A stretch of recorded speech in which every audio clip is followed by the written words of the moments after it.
ஆயர் என்ற பெயரை எடுப்போம். ம்? குருக்களும் தான் மறை ஆயர் என்று சொல்லுவோம் இல்லோ.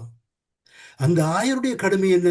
மக்களை வழிநடத்துவது, அவருடைய துன்பத்தில் அவர்களுக்கு ஆறுதல் கொடுப்பது, அவர்களோடு கலந்து அவருடைய துன்பத்தில் அவர்களோடு சேர்ந்து பயணிப்பது. இது குருத்துவ பணியின் மிகவும் ஆழமான ஒரு ஒரு பணி, ஒரு அம்சம். நீதிக்கு அப்பாலே ஏதாவது நடந்தால் அதை எடுத்து அது நீதியை அதை எடுத்து கூறி நீதிக்காக நிற்க வேண்டியது குருத்துவ அழைப்பின் ஒரு ஒரு அம்சம், எங்களுடைய குருத்துவ பணியின் ஒரு அம்சம்.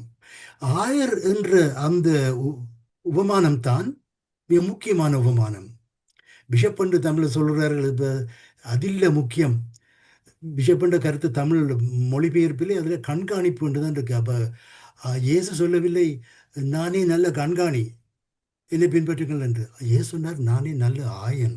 யாரும் பாடுபட்டால் ஒரு ஆடு கூட சென்று அது அங்கு இன்னும் கஷ்டப்பட்டால் வழி தவறி போயிருந்தால்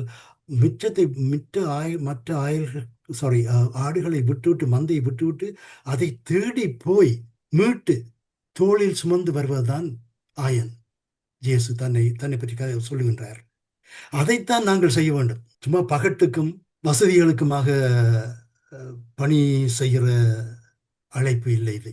இந்த அழைப்பிலே அடித்தளத்தில் உள்ள மிக முக்கியமான விழுமியங்கள் நீதி, மனித மாண்பு, எந்த விதமான ஏற்றத்தாழ்வோ வேறுபாடுகளோ இல்லாமல் மனிதம் என்றதை பேணி அதற்காக செயல்பட வேண்டிய ஒரு விழுமியம்தான் அழைப்புத்தான் இந்த அழைப்பு.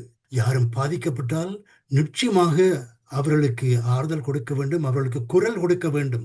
அதை நான் மறக்கவில்லை. அதுதான் எங்களுடைய நிச்சயமாக அழைப்பு. யாராவது தவறுனால் அது பெரிய அதிகாரிகளாக இருக்கலாம், பிஷப்ஸாக இருக்கலாம், யாராக இருக்கலாம், அது தவறு. தங்களுடைய அழைப்பிலிருந்து அவர்கள் தவறுகிறார்கள்.